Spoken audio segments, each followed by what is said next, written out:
uphold the governor's extension of the safer at home order. While the high court deliberates, state leaders are plotting their next move. Lieutenant Governor Mandela Barnes said if the order is overturned, he'll work to convince those who supported closing businesses to stay the course. Republican leaders said they're ready to negotiate a new plan. The Supreme Court needs to understand the urgency of this situation. It is an emergency and we have to act as such. We can't just do the things that we want to do. I don't think we have to wait for the court case to start working together. Speaker Voss added he hopes the governor changes his mind to support opening some parts of the state less impacted by the virus. The most recent numbers from health officials show for a fourth day in a row, the percentage of positive COVID-19 tests has gone down. Out of 4,100 new results, 335 were positive, which is 8%. As of now, the governor's safer at home order requires a 2-week decline in that percentage in order for the state to start reopening. Today, the UW System Board of Regents is set to make a decision regarding standardized test requirements for the fall semester. 27 Sarah Master-Donar joins us live right now at the UW System office in Madison with why a growing number of universities have already dropped that requirement. Sarah.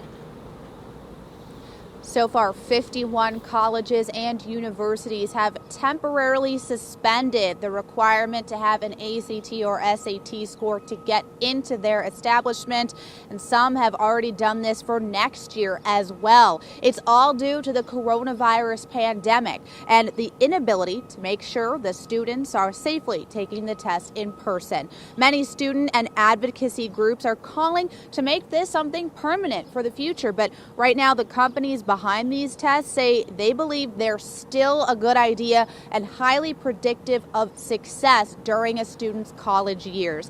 The Board of Regents will meet later on this afternoon to discuss this temporary change, but any decisions that it makes requiring these tests to be suspended will not apply to UW-Madison. I'm still working to find out why. Reporting live here on UW's campus, Sarah Master-Donar, 27 News. Okay, Sarah, thank you. Right now, a UW research project is tracking how much people are moving during the pandemic. The information is based on cell phone tracking, which companies like Google and Apple provide in bulk. Researchers say they do not have access to individual data, though. It's tracking the data that shows most counties have seen a lot less movement since doctors began asking people to stay home. We can definitely see the volunteering mobility changes before the statewide order. The tracking maps show a spike in movement across the state on May 1st. One professor says the beautiful weather last weekend might have caused that. Some businesses were also allowed to reopen, offering curbside service last week. 27 News time is now 6:34 in Milwaukee. The National Guard will be helping test for coronavirus patients at the Cargill plant. The hamburger processing plant shut down temporarily after 6 workers were confirmed to have COVID-19. Everyone at that plant will be tested.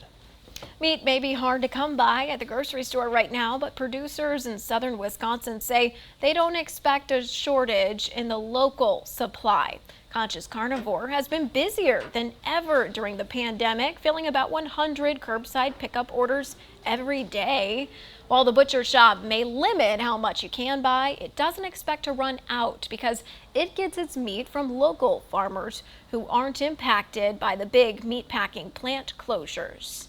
And meat shortages around the U.S. have led to higher prices, but federal officials say consumers should be seeing store shelves fully supplied again within about a week or 10 days.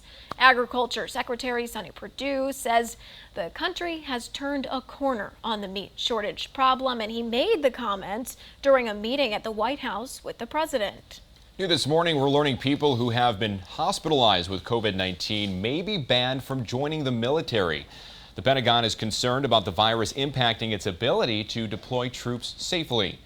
An official says the rule is being discussed due to the lack of understanding of the long-term effects of the infection. Recruits with histories of coronavirus will be able to apply for waivers allowing them to join the service if the policy goes into effect. 27 News Time is 6:36. New this morning, President Trump has vetoed a bill that would have limited his ability to wage war on Iran. The legislation passed earlier this year, not long after the president ordered a strike that killed a top Iranian general. The president said the resolution was, quote, based on misunderstandings of facts and law, and he called it unnecessary and dangerous. Congress isn't expected to have enough votes to override the veto. Right now, police believe people in a Madison group home are safe after one of the facility's workers was shot and killed. Authorities say 48-year-old Antonio Shaw was found just across the street from the group home on Badger Lane. Co-workers say he was killed as he began his night shift on Monday. Town of Madison police say this violence was not aimed at the group home operation. Is there any concern for the vulnerable people and the people continuing to work there? We believe this is a targeted act toward Mr. Shaw. Police Chief Scott Gregory says obtaining any security video from the night of the killing might help investigators lock in their theory about the crime. Right now, prosecutors plan to seek the death penalty for the Missouri man accused of killing two brothers from Wisconsin. That is according to the attorney for the suspect, Garland Nelson. Nelson has pleaded not guilty in the deaths of Nick and Justin Demo. The two brothers were in Missouri on business when they were killed last year. Police in suburban Milwaukee released video of a chase with a stolen vehicle. Check this out. Officers saw this SUV driving in Greenfield early Tuesday morning. They say it had been stolen from Oak Creek, and it took off when officers tried to